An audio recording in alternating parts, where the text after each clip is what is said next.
Las venas abiertas de América Latina, por Eduardo Galeano, parte 41. La cotización del café arroja al fuego las cosechas y marca el ritmo de los casamientos. ¿Qué es esto? ¿El electroencefalograma de un loco? En 1889 el café valía 2 centavos y 6 años después había subido a 9. 3 años más tarde había bajado a 4 centavos y 5 años después a 2. Este fue un periodo ilustrativo. Las gráficas de los precios del café, como las de todos los productos tropicales, se han parecido siempre a los cuadros clínicos de epilepsia. Pero la línea cae siempre a pique cuando registra el valor de intercambio del café frente a las maquinarias y los productos industrializados. Carlos Lleras Restrepo, presidente de Colombia, se quejaba en 1967, ese año. Su país debió pagar 57 bolsas de café para comprar un jeep y en 1950 bastaban 17 bolsas. Al mismo tiempo, el ministro de Agricultura de San Pablo, Herbert Levy, hacía cálculos más dramáticos para comprar un tractor en 1967. Brasil necesitaba 350 bolsas de café, pero 14 años antes 70 bolsas habían sido suficientes. El presidente Getúlio Vargas se había partido el corazón de un balazo en 1954 y la cotización del café no había sido ajena a la tragedia. Vino la crisis de la producción de café, escribió Vargas en su testamento, y se valorizó nuestro principal producto.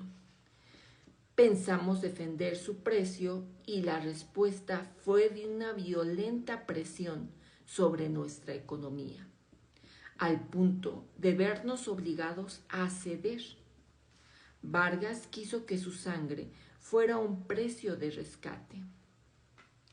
Si la cosecha de café de 1964 se hubiera vendido en el mercado norteamericano a los precios de 1955, Brasil hubiera recibido 200 millones de dólares más.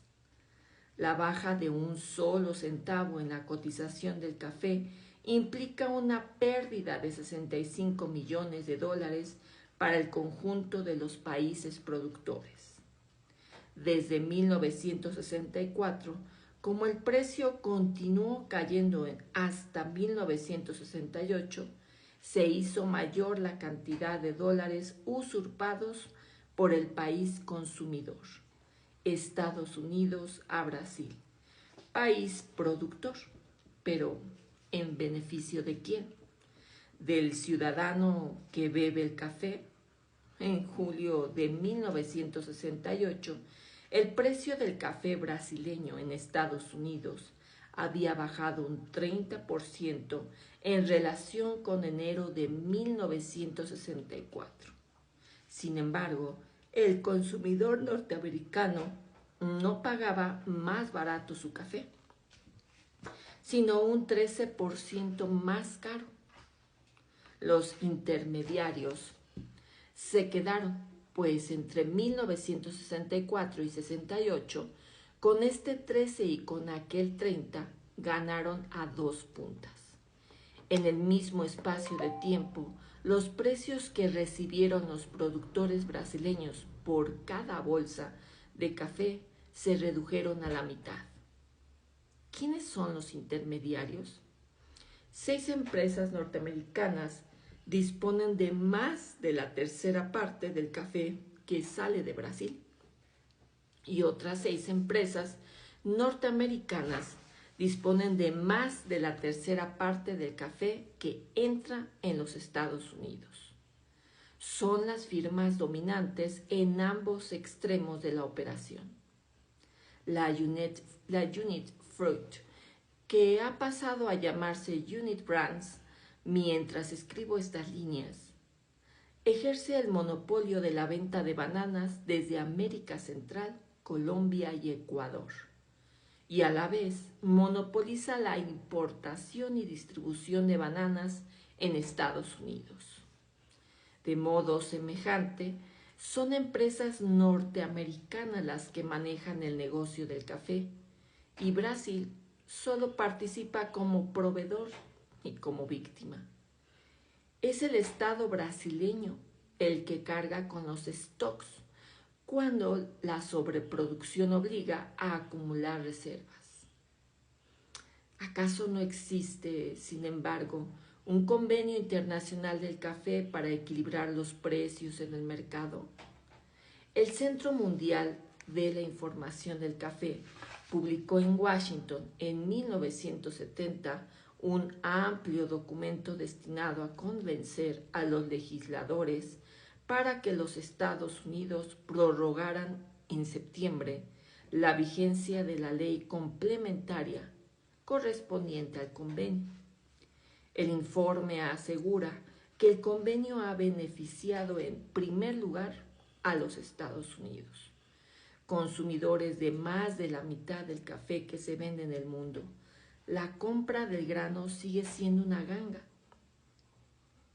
En el mercado norteamericano, el irrisorio aumento del precio del café, en beneficio, como hemos visto, de los intermediarios, ha resultado mucho menor que el alza general del costo de la vida y del nivel interno de los salarios.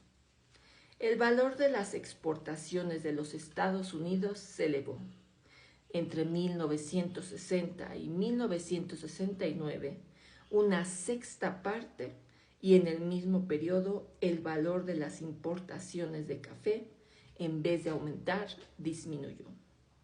Además, es preciso tener en cuenta que los países latinoamericanos aplican las deterioradas divisas que obtienen por la venta del café a la compra de esos productos norteamericanos encarecidos.